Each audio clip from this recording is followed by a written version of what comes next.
Right breaking చూస్తున్నాం. అశ్వారావుపేట నియోజకవర్గంలో గత 2 రోజుల నుంచి కురుస్తున్న భారీ వర్షాల కారణంగా తీవ్ర ఆస్తి నష్టం, ప్రాణ నష్టం వాటిల్లింది.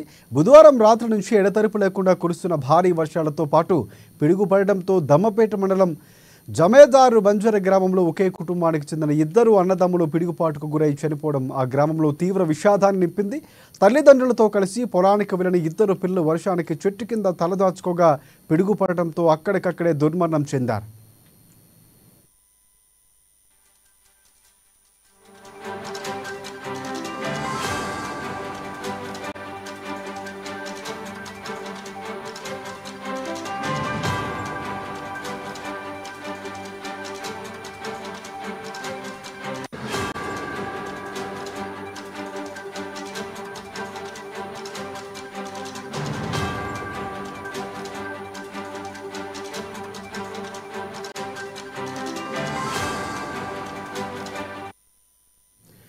ఇక అశ్వారావుపేట మండలం గుమ్మడిపల్లి గ్రామంలోని పెద్దవాగు ప్రాజెక్టుకి భారీగా వరద నీరు చేరడంతో ప్రాజెక్టు గేట్లు ఎత్తివేశారు. దీంతో నారాయణపురం గ్రామంలోని కట్టమైసమ్మ ఆలయం సమీపంలోని వ్యవసాయ పొలాల్లోకి భారీగా వరద నీరు చేరుకుంది. వరి నాట్లు వేసేందుకు వెళ్లిన కూలీలు, రైతులు వరద నీటిలో చిక్కుకుని కాపాడాలని ఆర్తనాదాలు చేశారు. అంతకంతకు వరద ప్రవాహం పెరగటంతో చెట్టు ఎక్కి బిక్కుబిక్కుమంటూ సాయం కోసం ఎదురు చూశారు. విషయాన్ని తెలుసుకున్న మంత్రి తుమ్మల హుటాహుటిన ముఖ్యమంత్రి కార్యాలయంతో మాట్లాడి తక్షణమే సహాయక కార్యక్రమాలు చేపట్టాలని ఆదేశించారు. తక్షణమే ఎన్డీఆర్ఎఫ్ బలగాలు రంగంలోకి దింపి హెలికాప్టర్ ద్వారా సహాయక చర్యలు తీసుకోవాలని ఆదేశించడంతో వరద నీటిలో చిక్కుకున్న బాధితుల కోసం హెలికాప్టర్ రంగంలోకి దిగింది.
రైట్, ఇక బ్రేకింగ్ న్యూస్ చూస్తున్నాం. అశ్వారావుపేట నియోజకవర్గంలో గత 2 రోజుల నుంచి కురుస్తున్న భారీ వర్షాల కారణంగా తీవ్ర ఆస్తి నష్టం, ప్రాణ నష్టం వాటిల్లింది. బుధవారం నుంచి ఎడతెరపు లేకుండా కురుస్తున్న భారీ వర్షాలతో పిడుగుపడడంతో దమ్మపేట మండలం జమేదార్ బంజర్ గ్రామంలో ఒకే కుటుంబానికి చెందిన 2 అన్నదమ్ములు పిడుగుపాటుకు గురై చనిపోవడం ఆ గ్రామంలో తీవ్ర విషాదాన్ని నింపింది. తల్లిదండ్రులతో కలిసి పొలానికి వెళ్లిన 2 పిల్లలు వర్షానికి చెట్టు కింద తలదాచుకోగా పిడుగుపడటంతో అక్కడికక్కడే దుర్మరణం చెందారు. ఇక ఇదే అంశానికి సంబంధించి పూర్తి అప్డేట్స్ అందించేందుకు సహాయక చర్యలు కొనసాగుతున్నాయి. వాటికి సంబంధించి అప్డేట్స్ అందించేందుకు మా ప్రతినిధి భద్రాద్రి కొత్తగూడ నుంచి మా ప్రతినిధి శ్రీనివాస్ మనకి ఫోన్ లైన్లో సిద్ధంగా ఉన్నారు. శ్రీనివాసరావు, చెప్పండి, పూర్తిగా సహాయక చర్యలు పంట నష్టం ముడిపోయినటువంటి పరిస్థితి కనిపిస్తుంది. తుమ్మలు ఆదేశించినట్లు తెలుస్తుంది. సహాయక చర్యలు ఎలా కొనసాగుతున్నాయి, దీనికి సంబంధించి అప్డేట్స్ ఏంటి? Thank you Rajasekhar. కొద్ది రోజుల నుంచి ఎడతెరిపి లేకుండా కురుస్తున్నటువంటి వర్షాలకు గోదావరి నీటి మట్టం క్రమేణా పెరుగుతూ ఈ రోజు ఉదయానికి 25 అడుగులకు చేరువ నడుస్తుంది. ఇప్పుడు పరిస్థితి చూసుకున్నట్లయితే ఇక్కడ భద్రాద్రి కొత్తగూడెం జిల్లాలో తీవ్ర వర్షాభావ పరిస్థితుల వల్ల ఈ యొక్క ప్రాజెక్టులు కూడా తెగిపోయినటువంటి పరిస్థితి ఉంది. ఇక్కడ గోదావరి నది ప్రవాహం 25 అడుగులకు చేరువలో నడుస్తున్నటువంటి నేపథ్యంలో గోదావరి పరివాహక ప్రాంతంలో ఉన్నటువంటి గిరిజన గ్రామాలకు చెందినటువంటి ప్రజలు అందరూ కూడా అప్రమత్తంగా ఉండాలని చెప్పేసి జిల్లా కలెక్టర్ జితేష్ బి పాటిల్, అలాగే జిల్లా ఎస్పీ రోహిత్ రాజు, ఈ యొక్క నియోజకవర్గాలకు సంబంధించినటువంటి ప్రజాప్రతినిధులు అందరూ కూడా ప్రజలను అప్రమత్తంగా ఉండాలని చెప్పేసి ఆదేశించిన నేపథ్యంలో ఈ యొక్క భద్రాద్రి కొత్తగూడెం జిల్లాలో ఎడతెరిపి లేకుండా కురుస్తున్నటువంటి ఈ యొక్క వర్షానికి ఈ యొక్క జిల్లాలో ఉన్నటువంటి ప్రాజెక్టులు అన్నిటికీ కూడా పూర్తి స్థాయిలో నీరు చేరుకొని జలకళను సంతరించుకున్నటువంటి నేపథ్యం కూడా ఉంది. అలాగే నిన్న పిడుగుపాటుకు ఈ ఒకే కుటుంబానికి చెందినటువంటి అశ్వారావుపేట నియోజకవర్గం దమ్మపేట మండలంలో 2 అక్కడికక్కడే పిడుగుపాటుకు చనిపోయినటువంటి పరిస్థితి కూడా ఉంది. అలాగే ఈ యొక్క అశ్వారావుపేట నియోజకవర్గంలో ఉన్నటువంటి పెద్దవాగు ప్రాజెక్టు ఏదైతే ఉందో ఈ యొక్క ప్రాజెక్టుకు పై ఎత్తున అంటే ప్రాజెక్టుకు పైన ఉన్నటువంటి అడవులలో నుంచి పూర్తిగా వరద నీటి మట్టం ఈ యొక్క ప్రాజెక్టు చేరుకొని ఈ యొక్క ప్రాజెక్టు స్థాయికి మించి వరద రావడంతో అర్ధరాత్రి కొట్టుకుపోయినటువంటి పరిస్థితి కూడా ఉంది. ఈ యొక్క వరద పొలాల మీదుగా వెళ్లడంతో పత్తి పొలాలు అలాగే వరి పొలాలు ఇవన్నీ కూడా వరద ముంపుకు గురైనటువంటి పరిస్థితి ఉంది.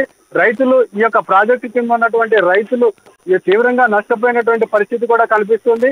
అలాగే తాళిపేరు ప్రాజెక్టు భద్రాచలం నియోజకవర్గంలో ఉన్నటువంటి చెర్ల దగ్గర ఉన్నటువంటి తాళిపేరు ప్రాజెక్ట్ ఏదైతే ఉందో ఈ యొక్క ప్రాజెక్టుకు ఛత్తీస్గఢ్ లో విపరీతంగా పడుతున్నటువంటి వర్షాలకు ఈ యొక్క ప్రాజెక్టుకు పూర్తి స్థాయిలో నీటి మట్టం చేరుకోవడంతో ఈ యొక్క గేట్లు 2 కూడా ఎత్తేసి గోదావరికి వదులుతున్నటువంటి పరిస్థితి కూడా కనిపిస్తుంది.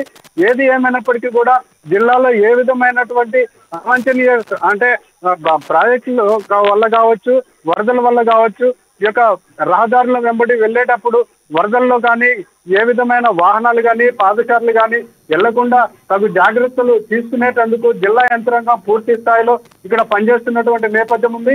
అశ్వారావుపేట నియోజకవర్గంలో నిన్న పెదవాగు ప్రాజెక్టు వరద నీటి మట్టం ఒకేసారి వస్తుండటంతో గేట్లు ఎత్తినటువంటి నేపథ్యంలో ఈ యొక్క వరదను అంచనా వేయనటువంటి ప్రాజెక్టు కింద ఉన్నటువంటి రైతులు, పశువుల కాపర్లు వీళ్ళంతా కూడా పొలాల్లో తమ పనులు చేసుకుంటున్నటువంటి నేపథ్యంలో వరద రావడంతో శ్రీనివాసరావు, ప్రధానంగా అంటే నీటి మట్టం ఇప్పుడు ఎంత ఉంది, ఏ స్థాయిలో ఉంది, ఇంకా పెరిగే అవకాశం ఏమైనా కనిపిస్తుందా? అలాగే పంట పొలాలకు సంబంధించి నష్టం ఎంత వాటింది, ఇంకా పెరిగే అవకాశం కనిపిస్తుంది, ఏమైనా మనకు సమాచారం ఉందా?